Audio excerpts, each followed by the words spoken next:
Salut mes madrilènes, salut mes merengues, salut mes galactiques. J'espère que vous allez tous très bien. Personnellement, pour ma part, j'ai passé une excellente soirée. Petite victoire 2-1 avec une ouverture du score sur une magnifique frappe hors de la surface de Kylian Mbappé. Avant que Williot Swedberg égalise pour le Celta Vigo. Et enfin, on arrivera à prendre définitivement l'avantage sur un but de Vinicius, servi sur un plateau par Modric rentré en cours de jeu. Et bon, même si c'est pas un match totalement maîtrisé, mais vraiment pas du tout. De toute façon, je m'y attendais face au Celta, au vu du début de saison des deux équipes. Après, pour ceux qui ne sont pas supporters, je pense que le spectacle était au rendez-vous. C'était un match assez ouvert, avec beaucoup d'occasions de part et d'autre. Et de toute manière, le plus important était de prendre les 3 points. Du coup, mission réussie. Cette victoire nous permet de recoller au Barça qui joue demain face au FC Séville. Sachant qu'en plus de ça, la semaine prochaine, il y a le Classico, et après un début de championnat assez compliqué, c'est agréable de se dire qu'on est toujours dans la course malgré tout. Surtout que côté catalan, eux par contre, ils roulent littéralement sur le championnat. Heureusement qu'ils ont eu cet accident face à Osasuna, car pour moi c'est juste ça, c'est un accident, et qu'ils ont perdu des points avant la trêve. Après, pour en revenir à la rencontre de ce soir, honnêtement, je m'attendais à un match difficile. J'en avais parlé en avant-match. Je m'attendais aussi à l'emporter, même s'il faut grandement remercier les joueurs de Vigo pour ça, qui ont très bien joué déjà, et qui ont eu beaucoup d'occasions. Heureusement qu'il y avait un peu de maladresse de leur côté et un bon Courtois du nôtre. Et le fait qu'ils ne refusent pas le jeu, forcément, ça nous permet, nous, de nous exprimer un peu plus offensivement. Et c'est ce qui a fait que c'était un match plutôt agréable. Même si personnellement, j'aurais préféré voir un match moins beau, mais plus maîtrisé, parce qu'il y a eu beaucoup de lacunes défensives ce soir. C'est une rencontre qui aurait largement pu basculer en leur faveur.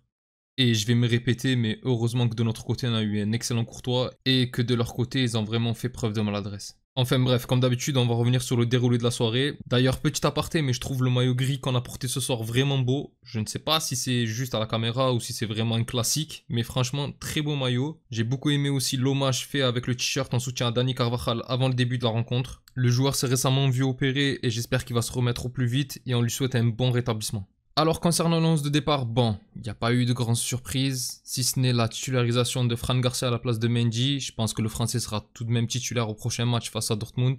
Mais face au Celta Vigo, honnêtement, c'est une bonne idée d'avoir mis un latéral peut-être moins bon défensivement, mais qui apporte beaucoup plus offensivement. Ce qui fait que même si à la base on était sur une formation en 4-4-2, je trouve que dans l'animation, on s'est plus retrouvé sur un 3-5-2 avec un Tchouaméni que j'ai beaucoup vu redescendre se placer entre Militao et Rudiger, ce qui a permis aux deux pistons Vasquez et Fran Garcia de pouvoir un peu plus se projeter, et dans le reste c'était plutôt du classique. Du coup, concernant la première mi-temps, à l'entame du match, on a une équipe du Celta assez joueuse, avec un Real qui, pour le coup, et franchement jusqu'à l'ouverture du score, je trouve que le Celta a toujours été assez dangereux en contre. Heureusement que, comme j'ai dit en introduction, ils ont fait preuve de maladresse parce que Swedberg, là, il aurait pu ouvrir le score dès le premier quart d'heure. Parce que l'espèce de défense à 3, même si elle a dû être travaillée à l'entraînement, j'imagine, je trouve que ça manquait beaucoup de communication. Il y en a certains qui jouaient la ligne du hors-jeu, d'autres non. On était très mal alignés et ça a donné beaucoup d'espace aux attaquants de Vigo qui se régalaient. Bon, au final, malgré tout, il n'y a rien eu de mal en contre eux. Et à la 20e minute de jeu, Camavinga, qui a fait une bonne rencontre aussi, empêche le Celta de relancer en contrant un ballon qui finit dans les pieds de Kylian Mbappé, qui, à l'extérieur de la surface, ne se pose pas de questions et envoie une magnifique frappe flottante qui termine sa course dans la lucarne et permet au Real de prendre l'avantage. Et là, oui, c'est ça le Mbappé que je veux voir à Madrid. J'ai pas envie d'entendre parler de ces histoires ultra sportives, j'ai juste envie qu'il soit décisif sur le terrain,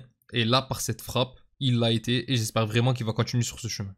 On connaît la qualité du joueur, on sait de quoi il est capable, et même si l'attaquant a été élu joueur du mois de septembre, franchement c'est pas mérité, il est tellement capable de mieux et il l'a prouvé sur cette action. Après, honnêtement, sur la suite de cette première mi-temps, il ne s'est pas passé énormément de choses en plus. Oui, ça passait d'une cage à l'autre, mais les actions étaient un peu moins dangereuses. Sur les phases défensives, j'ai vu beaucoup de récupérations de balles de Vinicius sous son côté gauche. Dommage qu'à chaque fois, les remontées ne donnaient rien de concret. On l'a pas vu beaucoup offensivement. La seule véritable action sur cette mi-temps, où on le voit en attaque, c'était cette espèce de start and go, où le joueur en plein cours s'est arrêté sur une feinte de passe pour repartir en éliminant le défenseur et tirer angle fermé. D'ailleurs, c'est une action qui a beaucoup énervé Bellingham, qui était seul sur le côté opposé. Et en parlant de l'anglais, lui aussi, première mi-temps assez compliqué. Il a eu du mal à se positionner, je trouve. Tantôt trop derrière, tantôt trop en attaque. Je l'ai vu beaucoup chercher à une position. Et c'est rare puisque c'est pas la première fois que le joueur joue aussi libre. Mais là, aujourd'hui, je l'ai senti un peu fouillis et assez tendu. Enfin bref, quoi qu'il en soit, 1-0 à la mi-temps. Et dès le retour des vestiaires, on a une belle action de Bellingham justement où le joueur sur une feinte de corps a de l'espace devant lui et va au bout de son action, mais où sa frappe passera de peu à côté, une action applaudie par Ancelotti. D'ailleurs, j'ai entendu plusieurs fois les commentateurs parler du fait que l'année dernière il était déjà à 10 buts lors de la 10e journée de Liga et que là il en est à 0, mais en même temps Il y a eu l'arrivée de Mbappé entre-temps. L'année dernière, il n'y avait pas d'attaquant. Bellingham se projetait beaucoup plus pour apporter le danger. Moi, je trouve qu'en dehors de ses stats, et si on enlève la prestation de ce soir, l'anglais est tout aussi performant, dans un rôle un peu plus de besogneux et dans l'ombre à l'image de Valverde, et que les critiques autour du milieu sont injustifiées.